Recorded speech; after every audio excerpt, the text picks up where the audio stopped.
शिक्षित बनो, संगठित रहो, संघर्ष करो। शिक्षा से ज्ञान की प्राप्ति होती है, मनुष्य के विचारों का विस्तार होता है। शिक्षा एकमात्र जीवन निर्वाह करने का साधन नहीं है, अपितु समाज में परिवर्तन का एक सशक्त माध्यम भी है। शिक्षा वह है जो व्यक्ति को निडर बनाए, एकता का पाठ पढ़ाए, जन सामान्य को अपने अधिकारों के प्रति सचेत करे, संघर्ष की सीख दे और स्वतंत्रता के लिए लड़ना सिखाए। ये विचार हैं डॉक्टर भीमराव अंबेडकर के, जिन्होंने शिक्षा को ज्ञान प्राप्त करने के साधन के साथ-साथ सशक्तिकरण का मार्ग भी स्वीकार किया।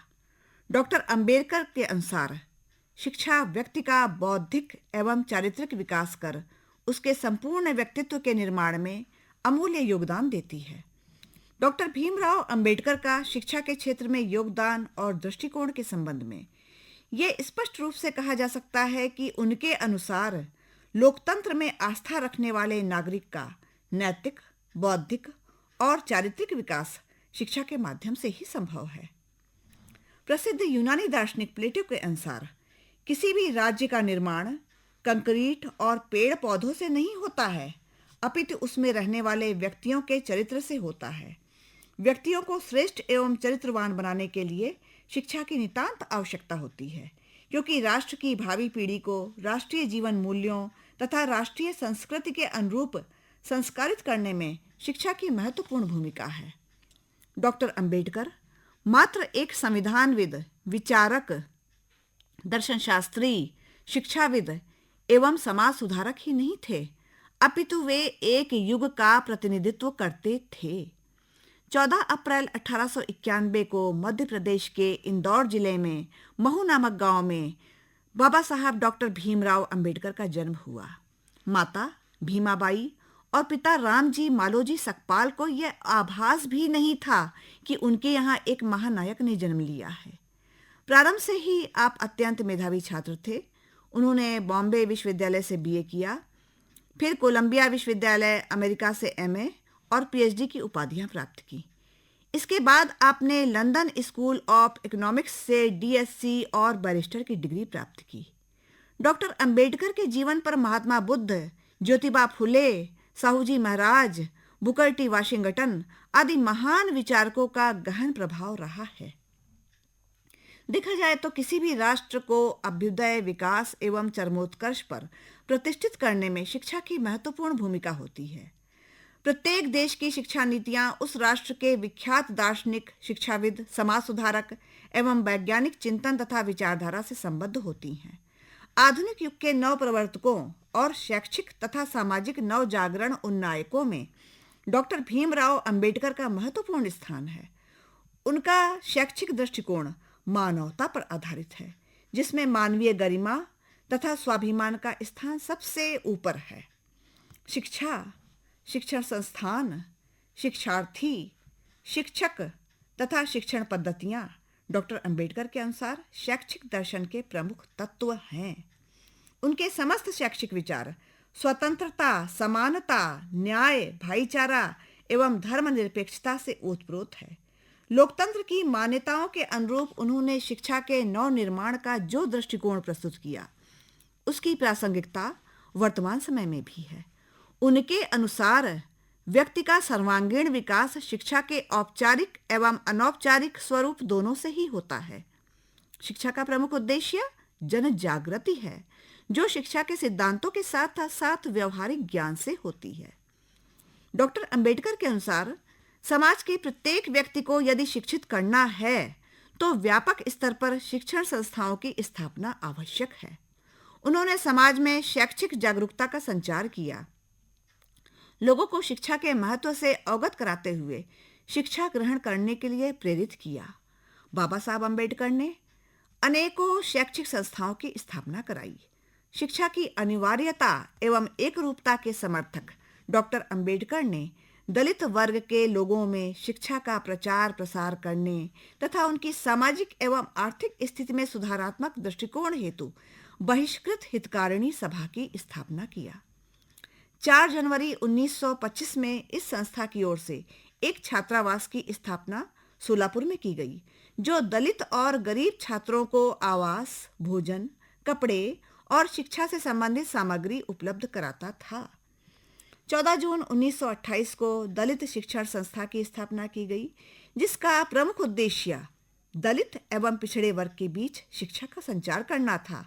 उनके द्वारा 8 जुलाई 1945 को पीपल्स एजुकेशन सोसाइटी की स्थापना की गई। इस संस्था के माध्यम से सभी समुदायों के छात्रों के लिए शिक्षा का मार्ग प्रशस्त किया गया।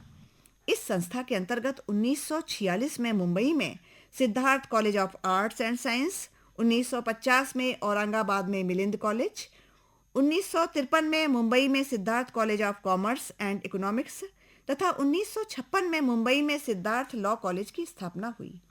वर्तमान में भी पीपल्स एजुकेशन सोसाइटी के अंतर्गत अनेक शिक्षण संस्थाएं हैं। शिक्षा से संबंधित दृष्टिकोण के संबंध में बाबा साहब डॉक्टर अंबेडकर ने शिक्षक को राष्ट्र निर्माता माना है।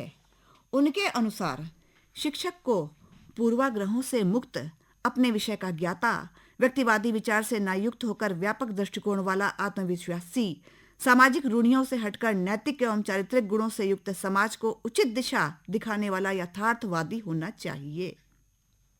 निश्चित रूप से डॉक्टर भीमराव अंबेडकर का शैक्षिक दृष्टिकोण प्रामाणिकता के साथ साथ राष्ट्रीय शिक्षा नीति 2020 के मूल तथ्यों को भी समाहित करता है, जैसे समावेशी और समतामूलक शिक्षा, गुणवत्तापूर्ण छात्रों के सर्वांगीण विकास वाली शिक्षा, सार्वभौमिक बहुभाषावाद, रोजगार परक, रचनात्मकता को बढ़ावा देने वाली नैतिकतापूर्ण शिक्षा।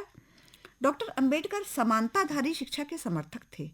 उनके अनुसार शिक्षा एक रोशनी है और ये रोशनी समाज के प्रत्येक व्यक्ति को समान रूप से प्राप्त होनी चाहिए। शिक्षा की अनिवार्यता और एक रूपता उनका सिद्धांत था। उनका विचार था कि जितनी अधिक शिक्षा उतनी अधिक प्रगति और समाज में लोगों को उतने ही अधिक विकास के अवसर उपलब्ध होंगे। उन्होंने शिक्षा का ऐसा स्वरूप चाहा जो सर्वधर्म समभाव एवं मानवतावाद से ओतप्रोत, सर्वजन हिताय और सर्वजन सुखाय हो।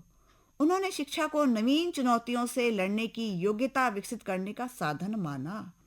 डॉक्टर भीमराव अंबेडकर का शैक्षिक दृष्टिकोण बराबरी, सामाजिक न्याय, सामाजिक उत्थान, नैतिकता का विकास, उत्तम नागरिकों का निर्माण, मानवीय मूल्यों का विकास, मानवाधिकार बोध, वैज्ञानिक दृष्टिकोण, राष्ट्रबोध की भावना, तकनीकी एवं व्यावसायिक शिक्षा का विकास, विनम्रता एवं सदाचार के गुणों का विकास, संस्कृति की संरक्षा का बोध, समता, स्वतंत्रता, भ्रातृत्व भाव, लोकतांत्रिक एवं सामाजिकता के भाव से पूर्ण सशक्तिकरण आदि के सिद्धांतों पर आधारित था। डॉक्टर अंबेडकर ने बहुआयामी पाठ्यक्रम का समर्थन किया। उनके अनुसार पाठ्यक्रम में न केवल शिक्षण एवं अधिगम का प्रबंध हो, बल्कि उसमें चरित्र, व्यवहार, संगठन, अनुभव एवं स्वयं की समझदारी को प्रदर्शित करने की विषय वस्तु होनी चाहिए। पाठ्यक्रम में तकनीकी एवं वैज्ञानिक विषयों को भी स्थान दिया जाना चाहिए, जिससे पाठ्यक्रम में कार्यानुभव को महत्ता दी जा सके। डॉक्टर अंबेडकर के अनुसार प्राथमिक एवं माध्यमिक स्तर की शिक्षा प्रादेशिक एवं मातृभाषा माध्यम से होनी चाहिए। उच्च शिक्षा के स्तर पर हिंदी तथा सहयोगी भाषा के रूप में अंग्रेजी होनी चाहिए। वस्तुतः डॉक्टर अंबेडकर का शिक्षा के संबंध में स्वरूप एवं विचार आज राष्ट्रीय शिक्षा नीति 2020 के संदर्भ में पूर्णतः प्रासंगिक है। डॉक्टर अंबेडकर ने शिक्षा के विभिन्न स्वरूपों पर अपने विचार व्यक्त किए हैं।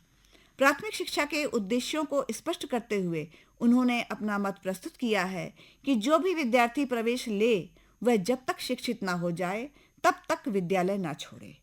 शिक्षित होने का तात्पर्य जीवन भर शिक्षित बने रहना है।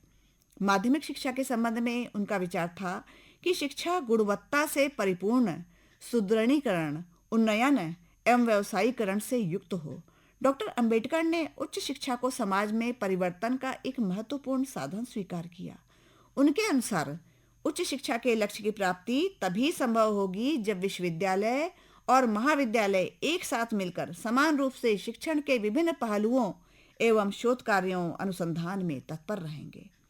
वस्तुतः डॉक्टर अंबेडकर ने शिक्षा की कल्पना विभिन्न समुदायों के मध्य सहिष्णुता, पारस्परिक सम्मान के साथ साथ राष्ट्रीयता की भावना को प्रोत्साहन देने के साधन के रूप में किया।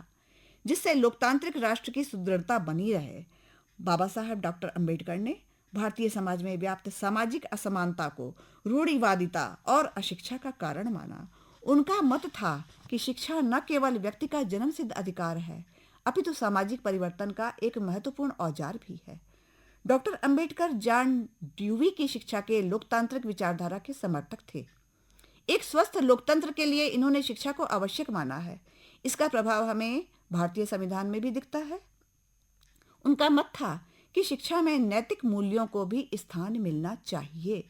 12 फरवरी 1938 को बॉम्बे प्रांत के दलित युवा वर्ग सम्मेलन में उन्होंने युवा वर्ग को संबोधित करते हुए कहा था कि चरित्र और विनम्रता के अभाव में एक शिक्षित व्यक्ति जानवर से भी अधिक खतरनाक है।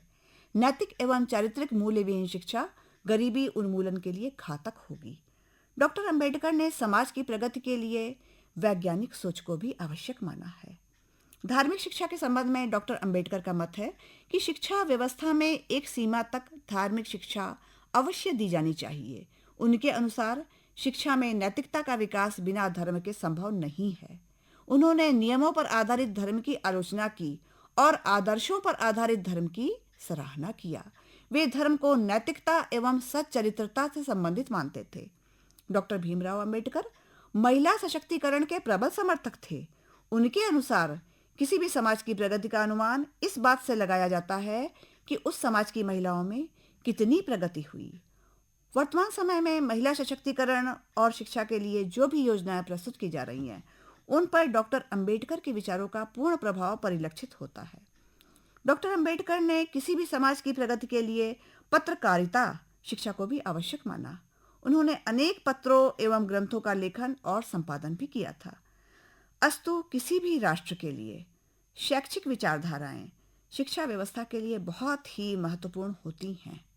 डॉक्टर अंबेडकर का दूरदर्शी शिक्षावत के रूप में शिक्षा के क्षेत्र में जो अभूतपूर्व योगदान रहा है और उनके द्वारा भारत की तत्कालीन एवं भविष्यगत विकास के संदर्भ में शिक्षा संबंधी जो दृष्टिकोण प्रस्तुत किया गया है, वो निश्चित रूप से लोकतांत्रिक मूल्यों एवं आदर्शों के विकास के लिए सर्वथा अनुकूल है।